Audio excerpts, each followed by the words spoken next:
In every classroom, there is someone shaping the future. Teaching is not just a job, it's a vocation, a call to service. In the Philippines, teachers are often called the fathers and mothers of their students.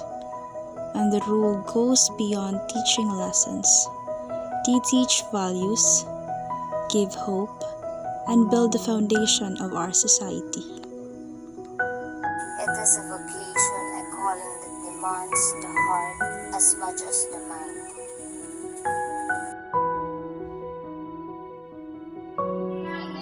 Today, we'll look at the life of the Filipino teachers. Beyond the lesson plans and the crowded classrooms. We advocate for a deeper understanding of those who shapes our nation soul.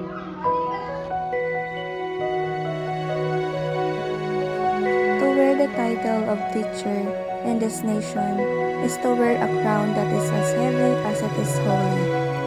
It is a demand for a person to be everything all at once. What does society ask of a teacher? To be a second parent, a counselor, and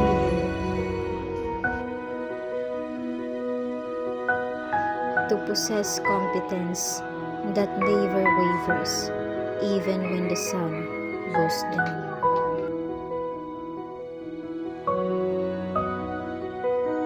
Behind as a teachers, there is a commitment that survives the most difficulties condition, heat, rain, or hunger.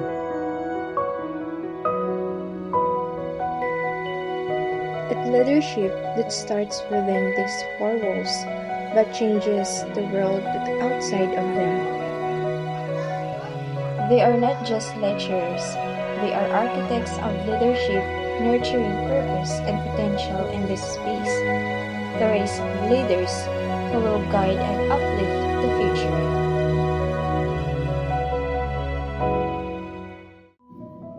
A teacher's influence doesn't end when the bell rings. It follows them into the streets, their homes, and their choices.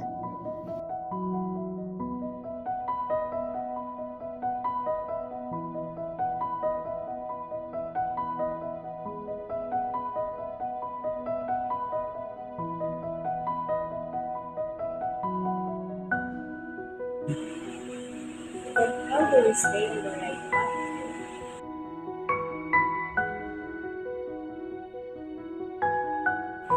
This is our moral compass.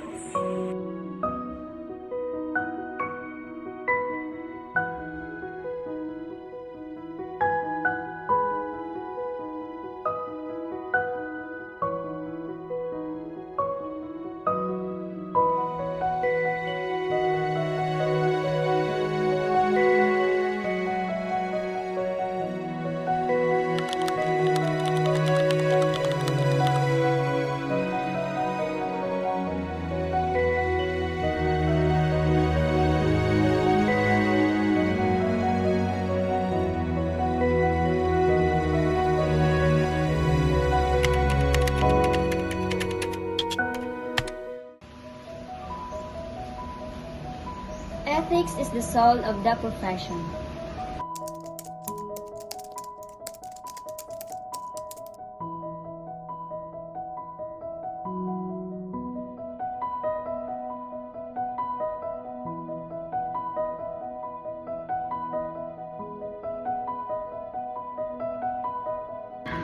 Advocacy means fighting for those who fight for our children.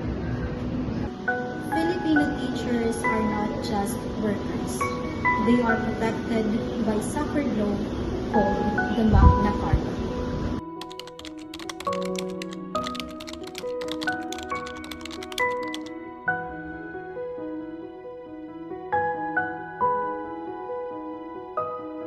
We have the right to a living wage, a salary that honors our specialized expertise.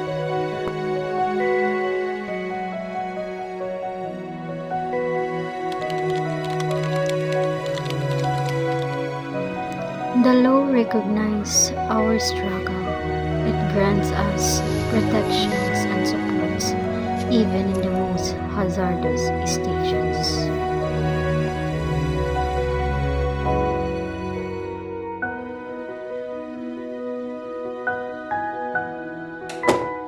We have the right to professional advancement because a teacher who never stops learning is a teacher who never stops leading. We must ensure these rights are not just ink on paper. They are promises we must keep our educators. Supporting our teacher isn't just a policy. It is an investment in the souls of our country.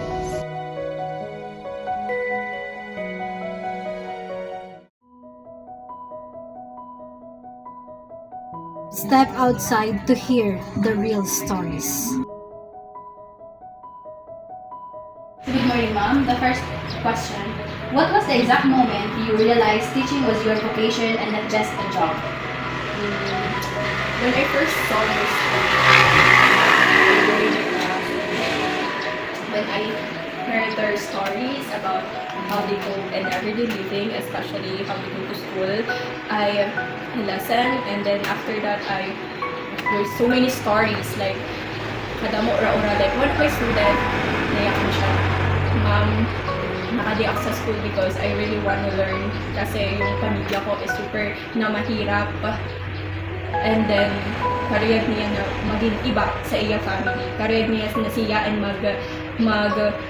maging tulay para umangat niya. Nabilib siya kasi na an education is magagamit niya tool to lift up an iya family. That's why na-realize ko na ako liwat as a teacher to be a role model, not just only na sweldo lang akong ginahabol.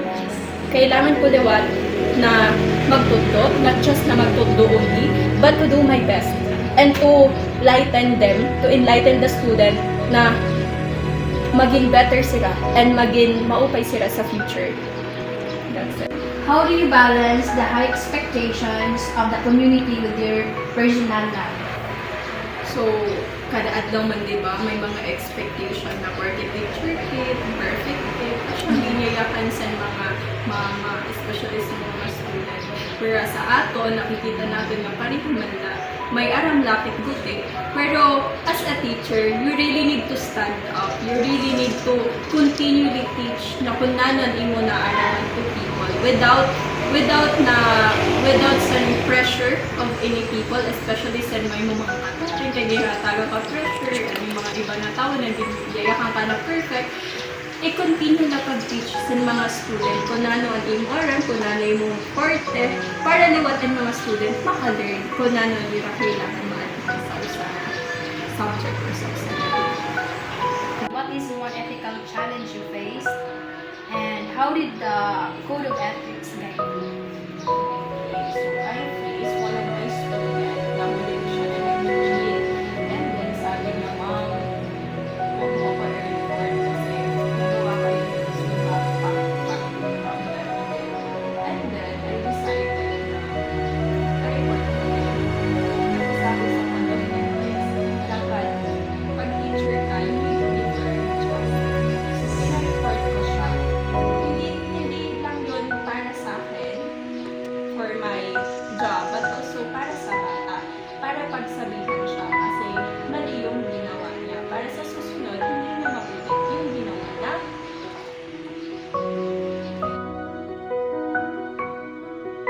Teaching is a noble profession because it is selfless. It is the engine of national development. It deserves our respect, our laws, and our gratitude. Let us choose to support our educators. Let us honor the noble path. Empowering minds, shaping the nation, for the teachers, for the students, for our future.